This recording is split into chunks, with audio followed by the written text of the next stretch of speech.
Ջրային ռեսուրսներն ու կենսաբազմազանությունը Հայաստանի համար ռազմավարական նշանակություն ունեն եւ շատ կարեւոր է, որ դրանց պատշաճ պահպանությունը քաղաքացիների պատասխանատու հանձնառությունը լինի։ Նոյեմբերի 20-ից փետրվարի 1-ը պայմանավորված Սիգի ձևադրման ժամանակաշրջանով խստիվ արգելվում է Սևանա լճում Սիգի արդյունագործական որսը։ Ապօրինի ձկնորսության դեպքերը կանխելու նպատակով Գեղարքունիքի մարզի գումարտակի ջրային պարեկները շրջակա միջավայրի նախարարության էկոպարեկային ծառայության աշխատակիցների հետ համատեղ դեկտեմբերի 5-ից Սևանա լճում եւ հարակից տարածքներում ակտիվացրել են հսկողությունը, ինչի արդյունքում հայտնաբերել են ձկնորսական ցանցեր եւ ձկնագողության դեպքեր։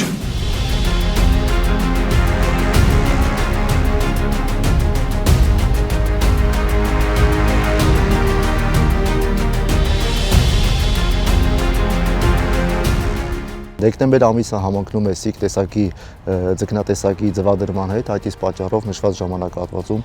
Սիգի որսը արգելված է։ Իրականացնում ենք մի շարք կանխարգելիչ միջոցառումներ։ Հանրային իրավագիտակցությունը բարձրացնելու նպատակով ջրային պարեկները ձկնորսությամբ զբաղվող քաղաքացիների շրջանում նախապես իրականացրել են իրազեկումներ, բացատրական աշխատանքներ։ Էկոպարեկային ծառայության հետ բացի լճի վրա իրականացնում ենք նաև ափամերձ հատվածներում ծառայություն,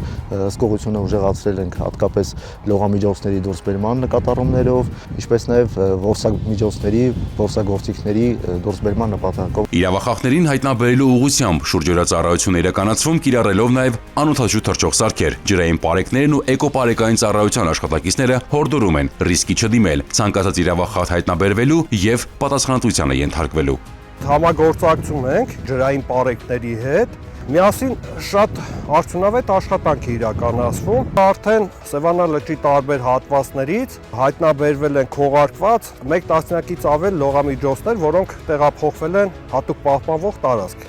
եւ դրա շրջանակներում իրականացվում է վարույթ։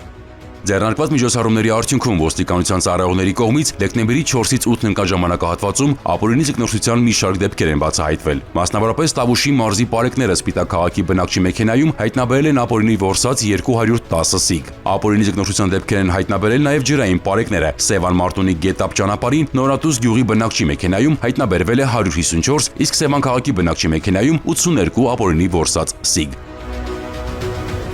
Սևանա լճի ապագան կախված է այն հարստությունից, որը թաքնված է նրա խորքերում, եւ իրականացվող հսկողությունն ու արգելքները պարզապես վարչական գործողություններ չեն, այլ բնական ռեսուրսը պահպանելուն միտված քայլ։ Հիշեցնենք, որ ձվադրման շրջանում Սևանա լճում ապօրինի ձկնորսությամբ զբաղվելը նախատեսում է վարչական ու քրեական պատասխանատվություն։ Ոստիկանությունը համագործակցելով այլ պատկան մարմինների հետ իրականացնելու է հետևողական հսկողություն։